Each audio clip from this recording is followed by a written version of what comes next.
The Story of Dr. Dolittle. The First Chapter. PUDDLEBY.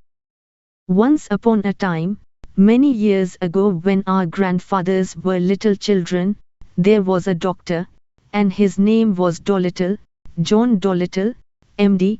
MD means that he was a proper doctor and knew a whole lot. He lived in a little town called PUDDLEBY on the marsh.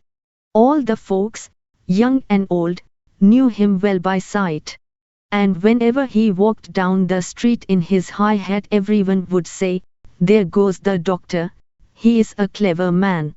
And the dogs and the children would all run up and follow behind him, and even the crows that lived in the church tower would caw and nod their heads. The house he lived in, on the edge of the town, was quite small, but his garden was very large and had a wide lawn and stone seats and weeping willows hanging over. His sister, Sarah Dolittle, was housekeeper for him, but the doctor looked after the garden himself. He was very fond of animals and kept many kinds of pets. Besides the goldfish in the pond at the bottom of his garden, he had rabbits in the pantry, white mice in his piano, a squirrel in the linen closet, and a hedgehog in the cellar.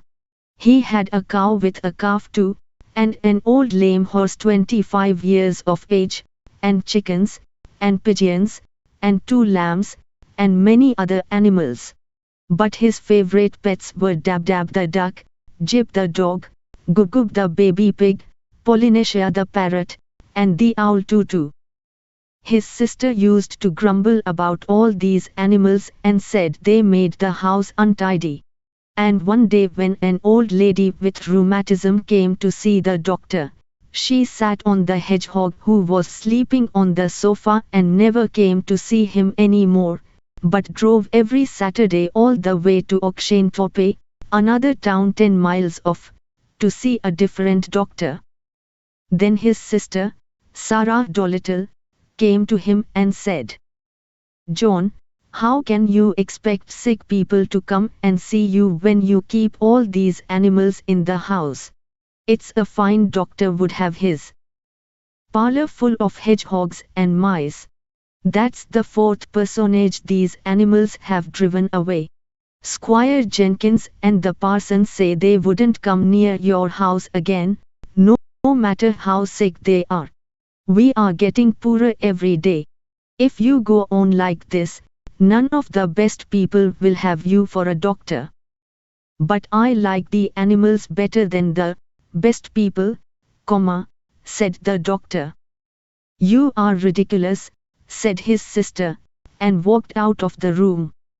So, as time went on, the doctor got more and more animals, and the people who came to see him got less and less, till at last he had no one left, except the cat's meat man, who didn't mind any kind of animals. But the cat's meat man wasn't very rich, and he only got sick once a year, at Christmas time, when he used to give the doctor 6 pence for a bottle of medicine.